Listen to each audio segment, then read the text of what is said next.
Welcome to Healing Childhood Trauma, the podcast for millennial women who are ready to heal from the past. Here, we have the deeper discussions on emotional well-being and practical tips that will empower you to transform your relationships and underlying anxiety from insecure to secure attachment. I'm Lizandra, your host and psychotherapist. I'm a little bit obsessed with human development, deep conversations, and finding the lesson even in the most challenging of circumstances. I'm very happy to have you with me on this journey of self-discovery where we unpack the past and heal in the present. So you might be able to tell that I'm a little bunged up today. Cold season is upon us. The kids have gone back to school and so they are picking up all the germs and bringing all the germs home. And so, yeah, I have a cold, so I sound a little bit stuffy. So I'm going to keep this episode fairly short but impactful, to save my voice and to preserve my energy. But I think you can also get a lot from this episode if you are someone who is very high functioning, but also at the same time very avoidant. And sometimes what you can get into the pattern of is not really addressing your feelings, not really addressing your emotions, because sometimes it can feel too overwhelming and too heavy to go there. And it feels much easier to just continue with day to day. And sometimes putting on this brave face or putting on this persona of everything is okay, you are fine. And it's this protective barrier that sometimes we can put on ourselves. And that's exactly what it's for. It's to protect ourselves. It's to protect our sense of self. It's to protect our ego. And it's to essentially keep ourselves safe.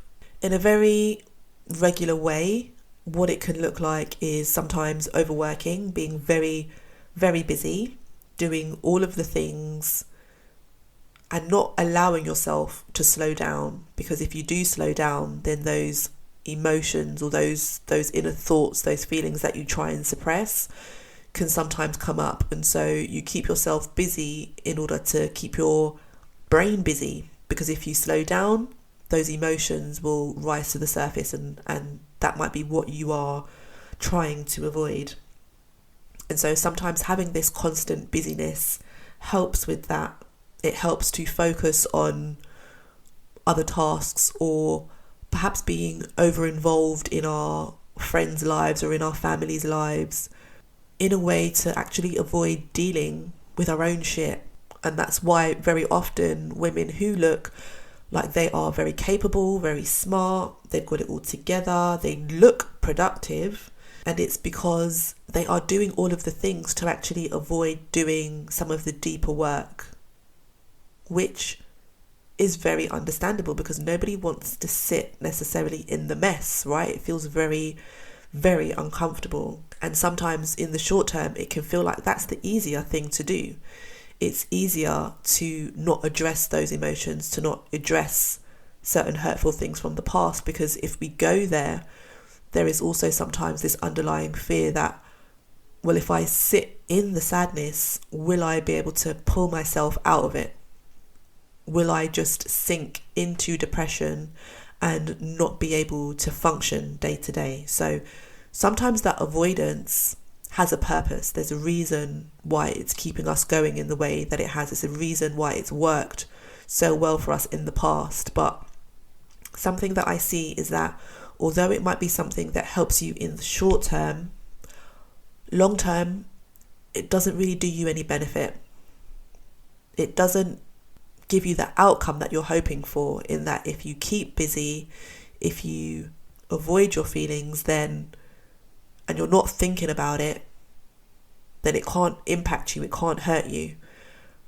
And what actually then starts happening is that it starts coming up anyway. It starts playing out in some of your behaviours. It starts playing out maybe in your reactions and responses to things. It starts showing up in your relationships because you're not addressing some of your core wounds. And we can also learn this pattern from our parents or from our families of origin. They might have not been really into talking about feelings. It might not be a regular thing to check in with emotions or even just to express emotions in a very healthy way. And sometimes if you're for example, perhaps maybe a sensitive child, a child who felt things very deeply and very strongly, you might have been given the label of, oh, you're too sensitive.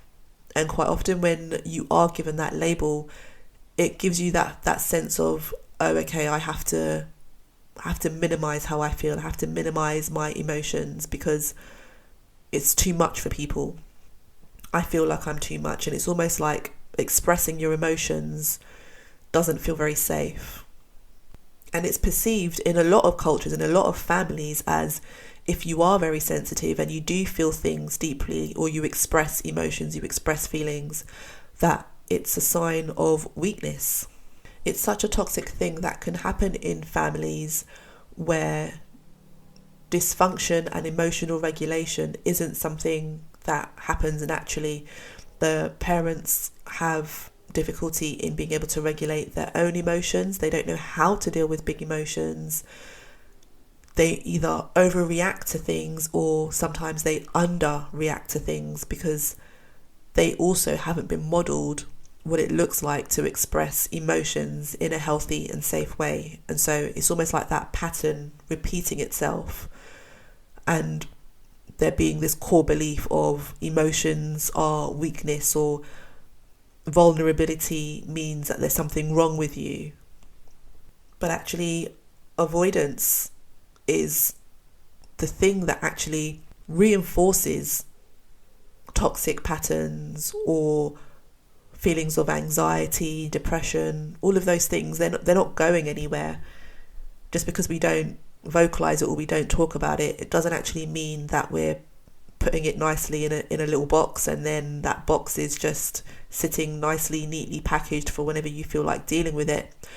Those feelings that you avoid, those emotions that you avoid, can then start to come up in the most inconvenient and unpleasant ways, and make you stop and take a look at yourself when you really just don't want to. Sometimes that autonomy over that is taken away from you because that the feelings that you've tried to suppress for so long eventually come up in lots of other uncomfortable ways. And so it can mean that it's difficult for you to feel connected in your relationships because you are so disconnected from your own emotions.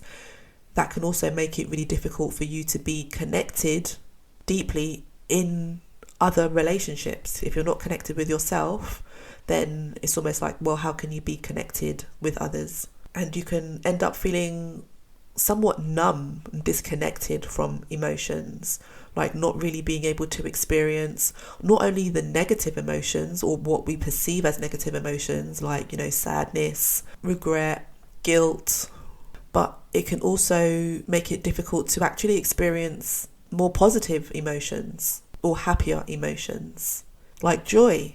And anxiety tends to show up much stronger, especially when you avoid feelings, and that builds up over time, and it just reinforces your anxiety, and those things that you might be worrying about in the background actually then comes to the foreground because you're not dealing with it.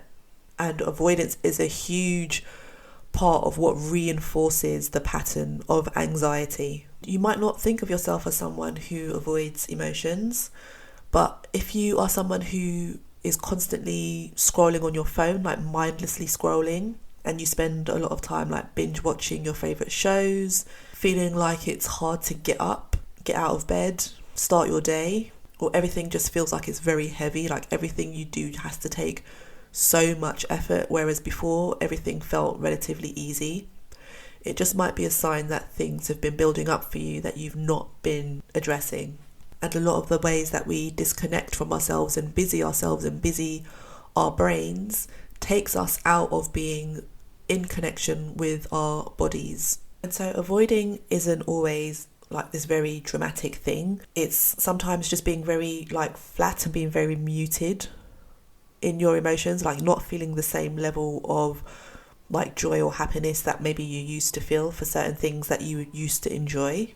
And you might even notice physical changes in that as well, because as I said before, you can become disconnected from your body when you are very much in your head overthinking and trying to avoid feeling anything. It can also take you away from noticing physical sensations in our body, and being able to notice your physical experiencing is also a part of how you actually process emotions.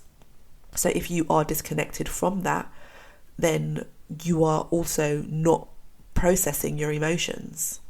And there is so much talk now about nervous system regulation. That's essentially what I'm talking about. And you can notice those physical changes in your body if you are starting to feel disconnected through, like, for example, noticing your shoulders being really tense. And perhaps you're getting more frequent headaches, for example. There can be lots of signs that our bodies are picking up on stored trauma that sometimes if we're not paying attention to, we might just dismiss it as I've got a headache and not really attributing it to, okay, maybe I have a headache because I've been not speaking up, or I've not been enforcing my boundaries, or I've been really trying to run away and avoid my past, or hiding parts of myself because facing up to certain things, again, it just feels too hard. And something I see in a lot of intellectualizers is that they can talk their way and think their way through pretty much anything. They can be very self-aware and be able to like rationalize why they think the way that they do and why they've responded, and kind of have the answers for that. But sometimes they can be so much in their head that they actually don't also pay attention to what's going on in their body, because actually when it comes to emotions, we actually feel them in our bodies first, and we think our emotions, because a lot of the time, if I might say, how are you feeling, sometimes people can go into, well, actually I think, and again they just go straight into their heads because there is that disconnect from their body. A big part of trauma healing is reconnecting those parts. So yes, the talking part is effective and there's a time and a place for it, but it's also reconnecting with the body as well, and paying more attention to when you notice those physical sensations. And that also helps us to process our emotions and understand our emotions when we pay attention to how it actually shows up for us in our bodies. And sometimes that is something that needs to be done with the work of a therapist, just because, it's just not an everyday thing that we're taught, and it is something that kind of needs to be done within that context. It's not something that I can say, okay, this is a step-by-step of how you feel your emotions in your body. It's different for everyone, and so sometimes it's part of the process of therapy and part of healing. And so that's what a lot of trauma-informed practice can actually look like. And then a bigger way that you might be avoiding your emotions is that you just might end up staying away from people or situations where you might need to have like difficult or hard conversations, or a situation that might bring up uncomfortable feelings for you. And it can be very much just avoiding that, and avoiding people, avoiding having to speak up, avoiding relationships. And that too, that comes at a cost. It comes at a cost to you, even though in the short term it feels like that's what safety is. In the long term, it really doesn't benefit you. And that's why so many women have autoimmune diseases, for example. And it's not to scare you into you have to feel all of your emotions all of the time, but it's just to make you aware that quite often the reason why, and there's some studies on this, and I wish I could quote them for you now, but I'm sure if you're that interested, you can go and Google it, right? But there are studies that show that when you are very disconnected from your emotions, or you're avoidant of emotions, and you don't address trauma, or you have stored trauma, or you have untreated trauma, that it can result in autoimmune diseases, it can result in heart conditions, gut-related issues, obviously anxiety, depression. So it's not just that we need to feel our emotions because we need to be able to, talk things through, and we need to be able to cry when we need to cry. There's also like very, very much physical implications of storing those emotions in your body and not releasing them. So, I like to give some actionable tips that you can start using. And it's just an invitation. It's not something that, you have to do. Take it or leave it. It's up to you. But there are gentle ways that you can start reconnecting with yourself and reconnecting with your emotions. And it can just begin with like micro check-ins of like, where do I feel this in my body? And just naming what you notice physically, like tension in your shoulders, an uneasiness in your stomach, whatever that might be. And just being aware of your breath, like noticing when your breath might become more shallow, for example, and just taking a moment to pause and just take a deeper, more intentional breath. And maybe you just want to try and do that now if it feels safe and appropriate to do so. And it's really just about noticing those sensations, physical sensation, without judgment. So it's not trying to make them go away or trying to understand, well, where is that coming from? Because that kind of keeps us in our brains, that keeps us in our heads. And it's just about just noticing, just being able to notice and name, not necessarily trying to change anything. That just helps to build our capacity to notice rather than avoid or repress. And many of us have learned to live in our heads. And I mean, I do it too. We all scroll on our phones, we all disconnect, we all binge Netflix, or maybe that's just me. But we all find ways of disconnecting. And sometimes that's what we need to do. Sometimes there's a time and a place for that, because we can't sit in our feelings all of the time. So a lot of this is about balance. It's not about sitting in your feelings and processing every emotion whenever anything comes up, because, I mean, who's got time for that? We've got lives to live, right? But it's just being aware of when we might be repressing emotions or when we might be avoiding dealing with some of the heavier stuff. And please, as always, feel free to share it with a friend. Leave a review and let me know how you are liking the episodes and if this episode was helpful. And just drop me a line if there's anything that you want me to talk more about on this podcast. You never know, it might just end up in an episode. Okay, talk to you soon. Thank you for joining this episode of Healing Childhood Trauma. I hope you found today's discussion insightful and empowering. Remember, healing is a journey and you are not alone on this path. If you enjoyed this episode, please subscribe, rate, and leave a review on your favourite podcast platform. And you can share this episode with a friend. Your feedback helps this podcast to reach more women who are ready to heal and build secure, healthy relationships and heal from the past.